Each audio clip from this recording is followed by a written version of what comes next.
extension in the future, excuse me. As I mentioned last meeting. I was about to say, I was absent once, what the hell? Yeah. All these years. Abstentions. You're off. I mispronounced. Calm down. I have been asked by council to put a procedure together, and we're working on that. It's still being worked on? Yes. Okay. Because it's gonna cover more than just abstentions, Mr. Chairman, it's gonna cover council procedures generally. Okay. Second thing, obviously pilots. I don't like them going to developers. This one of you guys are aware of there was a paper or actually a report by the state in 2010 about all the mistakes that townships make when they give pilots. Obviously one thing is that the pilots shift tax burdens to local taxpayers, which is why I'm so against it. But it's full of other stuff basically where the townships are not really doing any kind of open policy on how they determine the pilot payments, who is doing it. Is there any kind of calculation being done for what taxes should actually be paid versus the pilots that they're going to be receiving? It should be all basically transparent and open to the public, and basically I really haven't seen anything. I haven't asked for it either, so. But has there actually been any paperwork on the two pilots? On the one that was approved and the one that may be approved in 2 weeks? To the extent where you haven't seen anything, Mr. Yep. Chevalier, part of that is the fact that they're within contract talks, within contract negotiation. Right. So that is, is privileged material until the fact that it does become public. Well, I'm more alluding to the fact, that what you guys are using to determine if the pilot is a valid resolution or not, that kind of information. I apologize. Moving with any pilot, we include the tax assessor. Okay. The tax assessor has the market values and does the calculations, obviously. Moving with the input from the tax assessor on the property or properties that are in question as to what the value of them and the taxes paid on them currently, with improvements, without improvements, future improvements, things of that nature, whether or not it would be a benefit. So we do get the opinion from the tax assessor. Okay. Moving with that, we also take into account cost escalations, just as we have within the past year and a half, the reval. Should we come to another reval? Will the pilot shortchange us at that point in time? Where obviously, as you said, the burden gets put on the taxpayer for the cost of the reval. And somebody might, for lack of a better term, skate out on that full cost. Right. So these are things that are discussed when we evaluate the pilots. We also asked for a pro forma from the developer, as well as a study. What's pro forma? That's whether or not they can perform the project, whether or not they can fulfill the project without that pilot. Okay. Basically, the pilot would guarantee their costs over the years, so they can place a tenant or place a homeowner and say, this is your tax for year 1 through whatever. Right. Whether it would be advantageous to them, not advantageous, whether or not the project would be able to be completed. Well, another thing this report out states is a lot of townships are too quick to approve pilots. Basically, because developers go right into them saying we can only build this with a pilot, blah, blah, blah. And if the township actually would have basically said no, the developer still would have built it anyway. They would call the bluff. well, there's also usually, like with the last pilot, a needs and feasibility study that is paid for by the developer for the council prior to that evaluation. So we are doing due diligence on both of those matters before proceeding.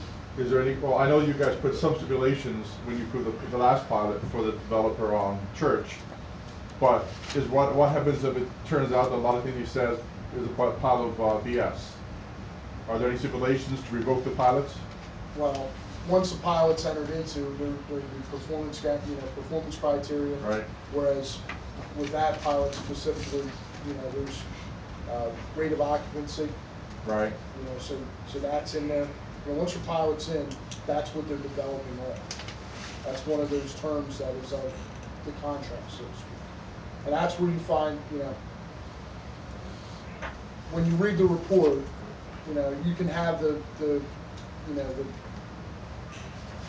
voice of the developer or any of the figures that the developer has. Right. And take it for what that's worth, because obviously Nobody's into building or developing land if they're not making something. Oh, that's understandable, yeah. And that's where it comes to the governing body and those involved in the process to ask, you know, the 9,000 questions that go along with it to make sure that the municipality is getting the benefit out of that. Whether the benefit, you know, nothing's set in stone as to what that benefit is. Right. You know, it could be any number of determined factors. You know, would it improve the area? Would it drive, you know, density in a low density area? Would it bring additional businesses in? Would it spur economic growth? You know, those are just a few of the questions that you have to ask and consider. And a lot of people that were at the meeting, they sort of get the impression from their own research that there was a lot of affordable housing, senior citizen areas, housing in the area that was not fully occupied, as the developer said. So there's a lot of conflicting information based on the developer versus all the people that were at the meeting. Right. And So, Yeah, I just wanted to say, the report that you're referring to is well known to both council and, so yep, well known to both council and to the advisors, and that they have been, in my view, council has been trying very hard to ask all the right questions. They've been getting independent studies performed on the various pilots and testing the developer's assumptions. As with anything, when you're dealing with projections, you can, there's always the potential that a projection is going to be wrong, whether it's the developer's projection or one of our projections or whatever. But they are aware of that report, they're aware of the pitfalls, and have been asking a lot of those questions. you also take into account, you know, we use our municipality here. The debt service payments that the municipality has, and the money that we have to incur every year to make those payments. When you look forward into a pilot agreement, we know what the payment is this year, we know what the payment is in year number 20.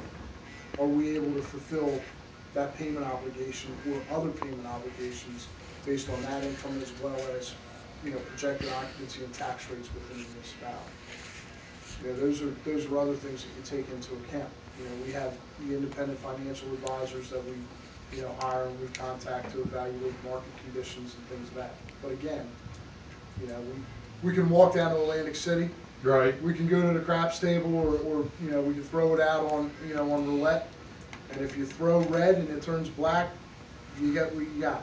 If you throw red and it turns red, there you go. You know, it's just like the economy today. Or we can end up like we are at Reese Park, where, by the way, is there any, I guess, are you allowed to tell us how much money that they owe us, and you guys are basically trying to get back? Is that a... We've actually received most of the money already to date.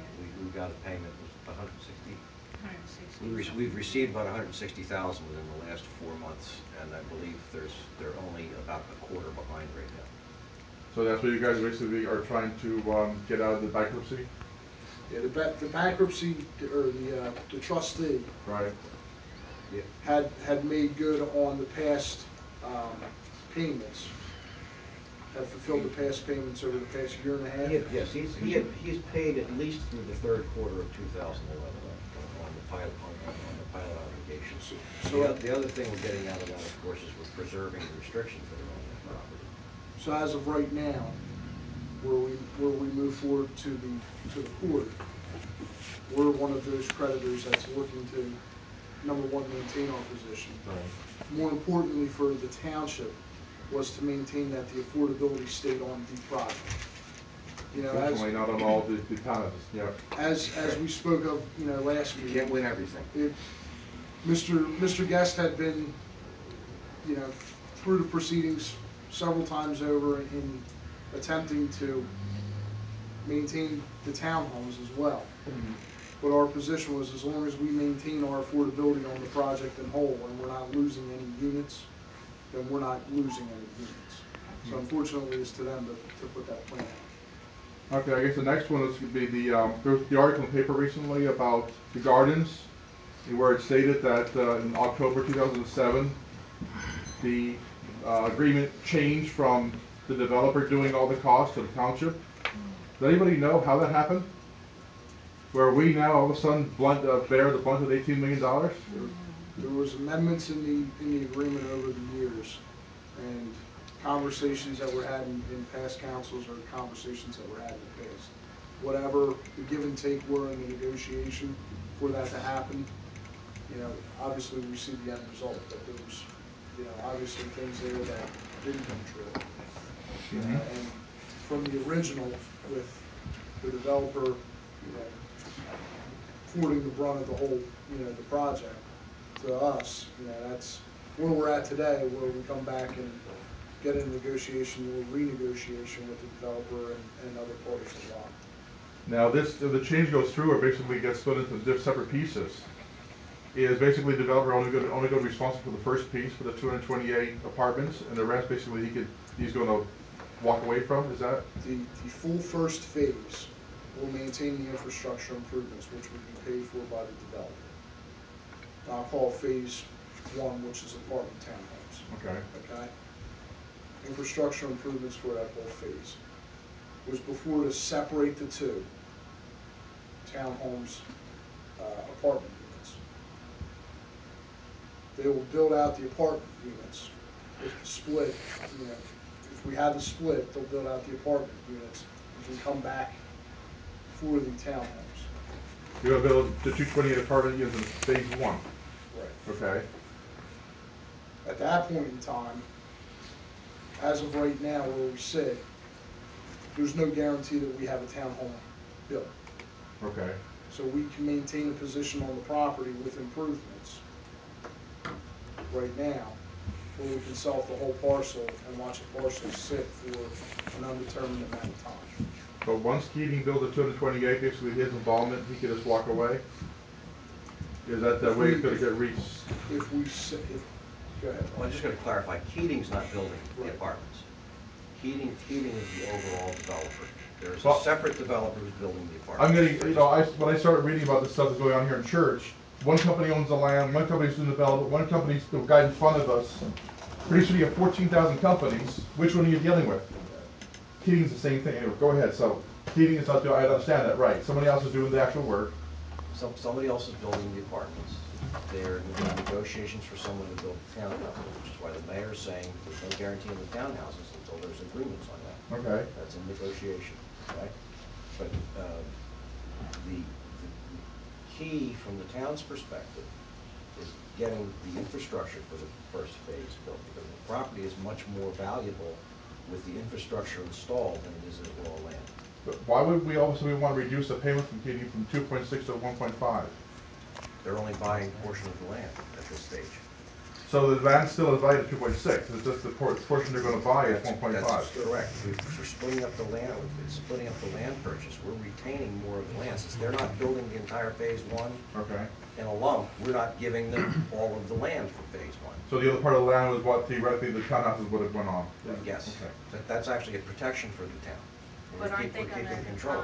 Build the infrastructure on They are going to build the entire- infrastructure on the, plot. but that's right. They're going to build the infrastructure on the entire plot. So they're going to, in essence, improve our land. At no cost to the township, or? They have to have the infrastructure improvement throughout that whole, bringing it in Okay. and tying it into that, I'll call it the upper phase one, the apartments, Okay. in order to build the apartments. So they're going to be going right through the townhomes. And yes, the infrastructure is being built at no cost to the township. That's on Keating. One of the rare things that sounds good. And if the plan were to change from, let's say they built the apartments and then they didn't build the towns, would the infrastructure support single-family dwellings or anything? Well, the infrastructure would be in place, Right. which means by infrastructure, it means your water and sewer lines and your streets. Right, so it could be whatever council desired. That would fit within the pattern of the Okay. infrastructure. The township maintains the property. Right. Okay, that's it for me, gentlemen. Thank you. Thank you. Anybody else in the first round? Moving on to the second round. Go ahead. Flip a coin. Ms. Bastine. Dan Bastine, 209 High Street. I don't know if you're aware that we are having a ghost tour next month. We usually have on Friday the 13th, so we're planning on for April, so Steve, you might want to know too. And I'd also like to know who handles the website for the township, so we can get some information on that. You can submit the information to Kathy, who will disseminate it to the victims. Okay. Yeah, we can get it on our computer. Oh, okay, great, thank you. And then I just have a question. I'm not concerned about a real lot, but I'm just curious. How come we're not going to do recycle points anymore? We're not sure that we are or aren't. We're Oh. exploring it because of the cost factor to the municipality. Oh, we Yes. incur a cost for Yes. it. All right, thanks. That was, the invitation was to Friday the 13th. Oh, okay.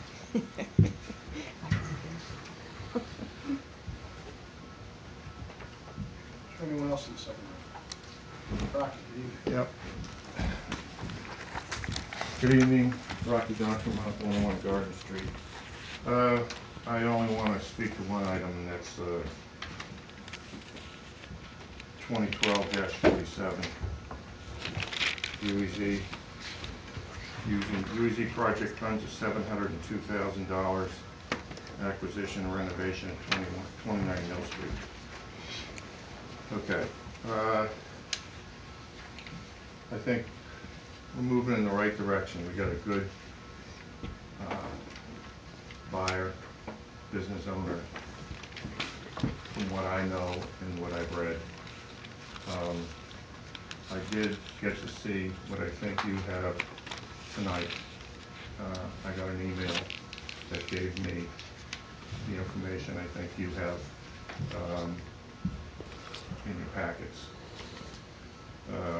I haven't seen it physically, all right, but I have some numbers. And I'm very concerned about this. I'm not concerned about it supporting the project.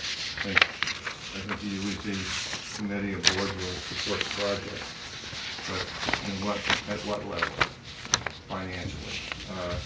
$702,000 equates to about 40% of what we got left in the fund for the entire UEZ.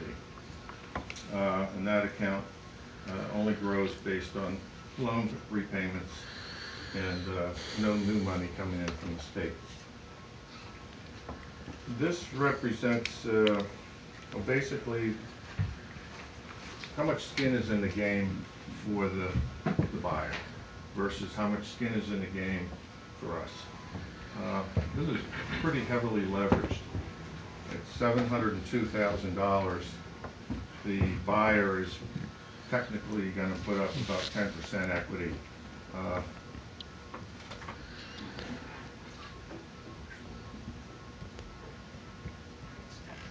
Oh, okay. I'm having problems with my phone. Okay. Sorry. It's all right. The property on the tax rolls is assessed at in 2011, which we all know is 100% assessment, 330. It's actually 97%. What is 90? Oh, the assessment. Okay. I'll round it off. 335,000.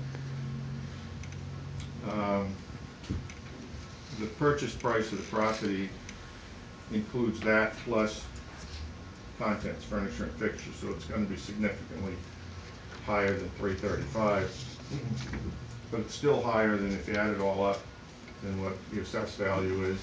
And the furniture and fixtures, if we're looking at holding a mortgage, if the borrower defaults, we're holding a property. You got to really devaluate what's inside a building if you have a default. So looking at it from a lender standpoint, I'm just trying to be conservative here. I'm not suggesting that we put the brakes on, but I think we should go a little slower than it looks like we're going right now. If you were to approve this tonight,